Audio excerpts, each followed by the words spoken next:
ସ୍ୱାଧୀନତା ପରେ ଭାରତରେ ବହୁତ ବଡ଼ ବଡ଼ ଯୋଜନା ହେଲା, କିନ୍ତୁ ସେଥିରୁ ଅଧିକାଂଶ କାମ କଲାନି। କାହିଁକି? ଆଜି ଆମେ ଗୋଟେ ଏମିତି ପ୍ରବନ୍ଧ ବିଷୟରେ କଥା ହେବା ଯାହା ଏହି ପ୍ରଶ୍ନର ଗୋଟେ ଚମକାଇ ଦେଲା ଭଳି ଉତ୍ତର ଦେଇଥିଲା। ଲେଖକଙ୍କ କହିବା କଥା, ସମସ୍ୟାଟା ଯୋଜନାରେ ନଥିଲା, ବରଂ ଗୋଟିଏ ବହୁତ ସାଧାରଣ ଭୁଲରେ ଥିଲା। ଆଉ ସେଇଟା ହେଉଛି କାମର କ୍ରମ, ମାନେ କୋଉ କାମକୁ ଆଗ କରିବା ଆଉ କୋଉଟାକୁ ପଛରେ। ଆଉ ଏହି ଛୋଟ କଥାଟା ହିଁ ସବୁକିଛି ଉଲ୍ଟାପାଲ୍ଟା କରିଦେଇଥିଲା। ଆଉ ଜାଣିଛନ୍ତି, ଏଇ ଭୁଲର ଆରମ୍ଭ କେଉଁଠୁ ହେଲା? ଗୋଟେ ସାଧାରଣ ସ୍ଥାନୀୟ ପରିଷଦ ବୈଠକରୁ। ଏଇ ଗୋଟିଏ ଘଟଣା ଦେଶର ବିକାଶ ରଣନୀତିରେ ଥିବା ସବୁଠୁ ବଡ଼ ଦ୍ୱନ୍ଦ୍ୱକୁ ପଦାକୁ ଆଣିଥିଲା। ଆମେ ଆଗକୁ ତ ବଢ଼ିବାକୁ ଚାହୁଁଥିଲେ, କିନ୍ତୁ ଆମର ମୂଳଦୁଆ ହିଁ ଦୁର୍ବଳ ଥିଲା। ହଁ, ତେବେ ଚାଲନ୍ତୁ ଦେଖିବା ଏହି ସମସ୍ୟାର ଚେର କେଉଁଠି ଥିଲା। ଏହାର ଉତ୍ତର ମିଳିଥିଲା ସେହି ସାଧାରଣ ଜିଲ୍ଲା ପରିଷଦ ବୈଠକରୁ। ଲେଖକ ସେଠି ବସି ଦେଖୁଥିଲେ। ବୈଠକରେ କୃଷି, ସ୍ୱାସ୍ଥ୍ୟ, ଶିଳ୍ପ ଏମିତି କେତେ କ'ଣ ଗୁରୁତ୍ୱପୂର୍ଣ୍ଣ ବିଷୟ ଉପରେ ଆଲୋଚନା ଚାଲିଲା। କିନ୍ତୁ ଶିକ୍ଷା, ଆରେ ବା, ତାକୁ ତ ସମସ୍ତଙ୍କ ପରେ ସବା ଶେଷରେ ରଖାଗଲା, ଯେମିତିକି ସେଇଟା ସବୁଠୁ କମ୍ ଦରକାରୀ ଜିନିଷ। ଆଉ ସେଇଠି ଲେଖକଙ୍କ ମୁଣ୍ଡରେ ଗୋଟେ କଥା ପଶିଲା। ଆରେ, ଆମେ ଯେତେ ଭଲ ଯୋଜନା କଲେ ବି ଲାଭ କ'ଣ ଯଦି ଲୋକମାନେ ତାକୁ ବୁଝି ହିଁ ପାରିବେନି? ଗୋଟେ ଅଶିକ୍ଷିତ ସମାଜରେ ତ ସବୁ ଯୋଜନା ଫେଲ୍ ହେବାଟା ପକ୍କା। ଏଇ ଗଭୀର କଥାଟାକୁ ବୁଝେଇବା ପାଇଁ ଲେଖକ ଗୋଟେ ବହୁତ ସୁନ୍ଦର ଉପମା ଦେଇଛନ୍ତି। ସେ କହିଲେ, ଶିକ୍ଷା ବିନା ଯୋଜନା କରିବାଟା ଠିକ୍ ସେମିତି ଯେମିତିକି ଗୋଟେ ପଡ଼ିଆ ଅପନ୍ତର ଜମିରେ ବିହନ ବୁଣିଦେବା। ମାନେ କଥାଟା ବହୁତ ସିଧା। ଯେମିତି ବିହନ ବୁଣିବା ଆଗରୁ ଜମିକୁ ହଳ କରି ପାଣି ଦେଇ ପ୍ରସ୍ତୁତ କରିବାକୁ ପଡ଼େ, ଠିକ୍ ସେମିତି କୌଣସି ଯୋଜନା ଲାଗୁ କରିବା ଆଗରୁ ଲୋକଙ୍କ ମନକୁ ଶିକ୍ଷା ଦେଇ ପ୍ରସ୍ତୁତ କରିବାକୁ ପଡ଼ିବ। ଶିକ୍ଷା ହିଁ ସେଇ ମୂଳଦୁଆ ଯାହା ଉପରେ ଦେଶର ପ୍ରଗତିର କୋଠା ଛିଡ଼ା ହେବ। କିନ୍ତୁ ଶିକ୍ଷାକୁ ଏମିତି ଅବହେଳା କରିବାର ପରିଣାମ କେବଳ ସେତିକିରେ ଅଟକିଲାନି। ଏଇଟା ଗୋଟେ ଡମିନୋ ଇଫେକ୍ଟ ଭଳି କାମ କଲା ଆଉ ପୁରା ବ୍ୟବସ୍ଥାକୁ ଧୀରେ ଧୀରେ ଭୁଷୁଡ଼ାଇ ଦେଲା।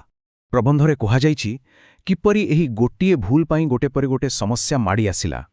ପ୍ରଥମେ ତ ଖାଲି କାଗଜପତ୍ରରେ ଲମ୍ବା ଲମ୍ବା ରିପୋର୍ଟରେ ପ୍ରଗତି ଦେଖାଗଲା, କିନ୍ତୁ ବାସ୍ତବରେ କିଛି ନଥିଲା। ତାପରେ ଯେଉଁମାନେ ପ୍ରକୃତ ବିଶେଷଜ୍ଞ ଥିଲେ, ସେମାନଙ୍କୁ ସମ୍ମାନ ମିଳିଲାନି, ସୁଯୋଗ ମିଳିଲାନି, ତେଣୁ ସେମାନେ ଦେଶ ଛାଡ଼ି ଚାଲିଗଲେ, ଯାହାକୁ ଆମେ ବ୍ରେନ୍ ଡ୍ରେନ୍ କହୁ। ଧୀରେ ଧୀରେ ଡିଗ୍ରୀର କୌଣସି ମୂଲ୍ୟ ରହିଲାନି, ଆଉ ଶେଷରେ ପୁରା ପରୀକ୍ଷା ବ୍ୟବସ୍ଥା ହିଁ ଭୁଷୁଡ଼ି ପଡ଼ିଲା।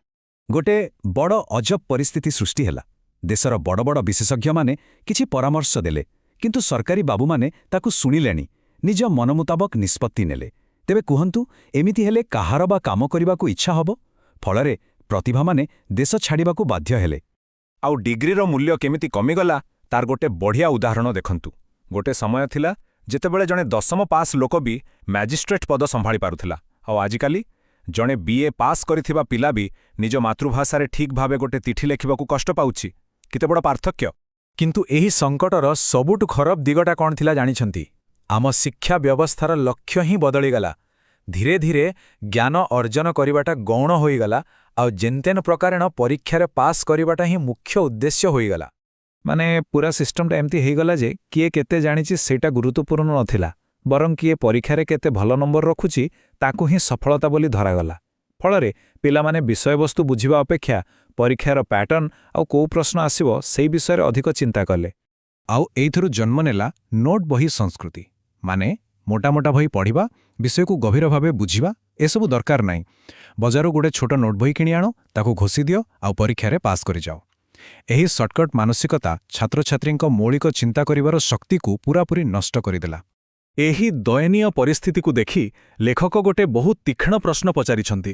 ସେ କହିଲେ, ନୋଟ୍ ବହି ପଢ଼ି ଆଉ ଭୋଟ ଦେଇ ପୃଥିବୀରେ କେଉଁଠି କେବେ ଗଣତନ୍ତ୍ର ତିଷ୍ଠିଛି? କେତେ ବଡ଼ କଥା! ଏହା ସିଧାସଳଖ ଆମ ଶିକ୍ଷା ବ୍ୟବସ୍ଥାର ବିଫଳତାକୁ ଦେଶର ଭବିଷ୍ୟତ ସହିତ ଯୋଡ଼ି ଦେଉଛି। ଆଉ ଏଇ ଯୋଉ ଠକେଇର ସଂସ୍କୃତି, ଏଇଟା କେବଳ କଲେଜ ସ୍ତରରେ ନଥିଲା। ଏହାର ଚେର ପ୍ରାଇମେରୀ ସ୍କୁଲରୁ ଆରମ୍ଭ କରି ୟୁନିଭର୍ସିଟି ପର୍ଯ୍ୟନ୍ତ ପୁରା ଶିକ୍ଷା ବ୍ୟବସ୍ଥାରେ ମାଡ଼ି ଯାଇଥିଲା। ଏହା କେତେ ଗମ୍ଭୀର ଥିଲା ତାର ଗୋଟେ ଆଶ୍ଚର୍ଯ୍ୟ କଲା ଭଳି ତଥ୍ୟ ଶୁଣନ୍ତୁ। ବିଶ୍ୱବିଦ୍ୟାଳୟ ସ୍ତରରେ ଯେତିକି ପିଲା ପାସ୍ କରୁଥିଲେ, ସେମାନଙ୍କ ଭିତରୁ ପ୍ରତି 3 ଜଣରେ ଜଣେ କପି କରୁଥିବା ବେଳେ ବା ଅନ୍ୟ କୌଣସି ଅସାଧୁ ଉପାୟରେ ଧରାପଡ଼ୁଥିଲେ। ଭାବିପାରୁଛନ୍ତି, 1/3। ହଉ, ଏତେ ସବୁ ସମସ୍ୟା ତ କୁହାଗଲା, କିନ୍ତୁ ଏହାର ସମାଧାନ କ'ଣ? କୌଣସି ନୂଆ କମିଟି ବା ଜଟିଳ ନୀତି ନୁହେଁ। ପ୍ରବନ୍ଧରେ ଯେଉଁ ସମାଧାନ ଦିଆଯାଇଛି, ସେଇଟା ଆଶ୍ଚର୍ଯ୍ୟଜନକ ଭାବେ ବହୁତ ସରଳ। ସମାଧାନଟା କୌଣସି ନୂଆ ଆଇନ କାନୁନରେ ନଥିଲା, ବରଂ ଏଇଟା ଥିଲା ଆମ ଚିନ୍ତାଧାରାରେ, ଆମ ପ୍ରାଥମିକତାରେ ଗୋଟେ ମୌଳିକ ପରିବର୍ତ୍ତନ। ସରଳ ଭାଷାରେ କହିଲେ ପୁରା ପିରାମିଡକୁ ଓଲଟେଇ ଦେବାର ଥିଲା। ଲେଖକ ଶେଷରେ ସିଦ୍ଧାନ୍ତ ଦେଇ କହିଲେ ଏହି ପରିସ୍ଥିତିରେ ପରିବର୍ତ୍ତନର ଆଶା କେବଳ ସେତେବେଳେ କରାଯାଇପାରେ ଯେତେବେଳେ ଆମେ ଆମ ବିଚାରରେ ଶିକ୍ଷାକୁ ଶେଷ ସ୍ଥାନ ପରିବର୍ତ୍ତେ ଶୀର୍ଷସ୍ଥାନ ଦେବା। ମାନେ ସେଇ ଜିଲ୍ଲା ପରିଷଦ ବୈଠକର ଏଜେଣ୍ଡାକୁ ଖାଲି ଓଲଟାଇ ଦିଆଯାଉ, ଶିକ୍ଷାକୁ ଶେଷରେ ନୁହେଁ ସବା ଆଗ ରଖାଯାଉ। ଏହି ଗୋଟିଏ ପଦକ୍ଷେପ ହିଁ ସବୁକିଛି ବଦଳାଇ ଦେବାର କ୍ଷମତା ରଖେ। ଶେଷରେ ଏହି ପ୍ରବନ୍ଧ ଆମ ସମସ୍ତଙ୍କ ପାଇଁ ଗୋଟେ ବଡ଼ ପ୍ରଶ୍ନ ଛାଡ଼ିଯାଏ। ଗୋଟେ ଦେଶର ଭବିଷ୍ୟତର ପ୍ରକୃତ ମୂଳଦୁଆ କ'ଣ? ବଡ଼ ବଡ଼ କଳକାରଖାନା, ଚିକ୍କଣ ରାସ୍ତା, ନା ସେ ଦେଶର ଶିକ୍ଷିତ ଏବଂ ଚିନ୍ତାଶୀଳ ନାଗରିକ? କାରଣ ଏକଥା ସତ ଯେ ଶିକ୍ଷାରୂପୀ ପ୍ରସ୍ତୁତ ମାଟି ବିନା ପ୍ରଗତିର କୌଣସି ବି ମଞ୍ଜି କେବେ ହେଲେ ଗଛ ହୋଇପାରିବ ନାହିଁ।